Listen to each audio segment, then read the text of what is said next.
Alors, mes amis, nous sommes à la fin de l'année liturgique et nous sommes à la fête du Christ roi.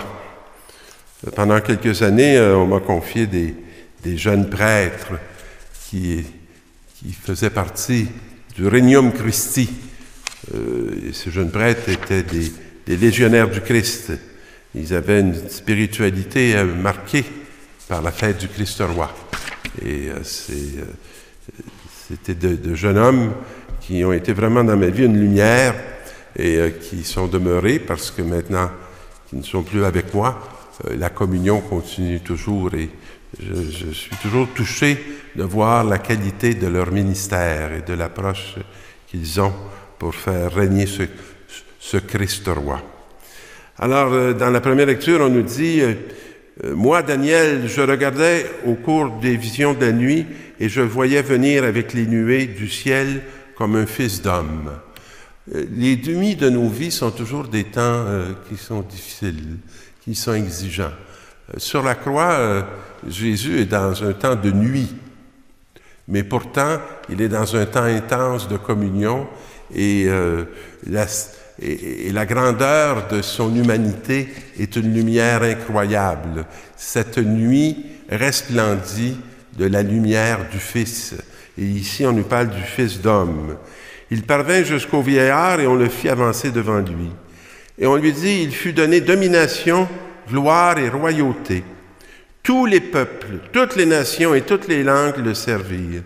Et je pense qu'à la découverte de Jésus-Christ, il y a cette humanité sage, qui va s'incliner, qui va se prosterner devant ce grand mystère qu'on peut contempler à travers ici, cette croix magnifique qui est derrière moi.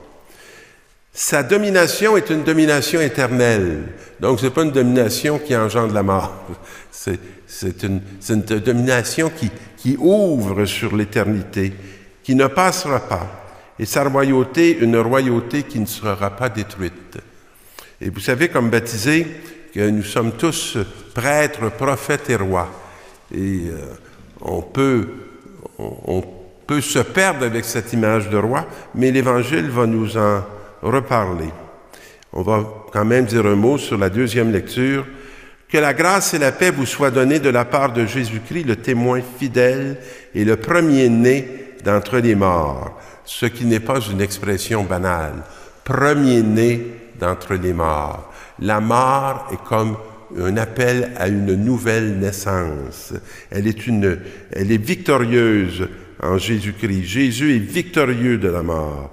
Le souverain des rois de la terre. À lui qui nous aime et qui nous a délivrés de nos péchés par son sang, non pas par sa condamnation, non pas par son jugement, non pas par des regards méprisants, mais par son sang.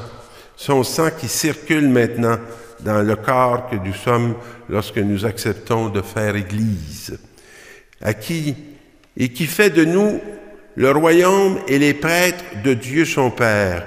À lui, gloire et puissance pour les siècles des siècles. Alors, mes amis, la gloire, c'est vraiment cette victoire auquel on est appelé à participer et à en être, je dirais, des heureux et joyeux bénéficiaires. Lorsque Jésus compare devant Pilate, dit l'Évangile, celui-ci l'interroge, « Es-tu le roi des Juifs? » Et Jésus va lui faire comprendre que son royaume n'a rien de politique, il n'a rien de terrestre même. Dis-tu cela de toi-même ou bien parce que d'autres l'ont dit? Est-ce que c'est une expérience personnelle ou est-ce que tu ne fais que répéter? On ne peut pas être croyant si on ne fait que répéter des choses qu'on a entendues. Être croyant, ça va beaucoup plus loin que ça. C'est d'avoir fait une rencontre personnelle avec Jésus-Christ. Et ce n'est pas du tout exclusif pour les prêtres, ou même pas exclusif pour les baptisés. Paul n'était pas du tout baptisé et il a fait l'expérience de la rencontre du Christ alors qu'il était encore dans le judaïsme. Les judaïstes qui l'annonçaient, judaïstes qui l'attendaient. Lui a pu, par grâce de Jésus-Christ, le reconnaître. Et Pilate va lui dire, « Qu'est-ce que tu as fait pour que tu sois devant moi? » Et c'est là qu'il lui dit, Ma royauté ne vient pas de ce monde. Et si elle venait de ce monde, j'aurais des gardes qui se seraient battus pour que je ne sois pas livré aux Juifs. Non, ma royauté ne vient pas d'ici. Alors, la royauté de Jésus, hein, il n'a pas de garde. Il est l'humble serviteur souffrant qui est complètement dépossédé, mais complètement, je dirais, possédé par Dieu, par l'amour de Dieu, par sa réalité de fils. Alors, il va affirmer avec force, « C'est toi qui dis que je suis roi. Moi, je suis né. Je suis venu dans le monde pour ceci, rendre témoignage à la vérité, et tout homme qui appartient à la vérité écoute ma voix. » Alors, je nous souhaite, mes amis, de parvenir à appartenir à cette vérité. Et elle n'est pas de notre propre ressort, mais elle est de cette grâce reçue en Jésus, pour que, étant dans la vérité, nous soyons dans une lumière qui ne laisse place à aucune domination, d'aucun ténèbre. Que cette fête du Christ roi nous donne d'entrer dans le règne de Jésus, le règne de Dieu. Bonne semaine!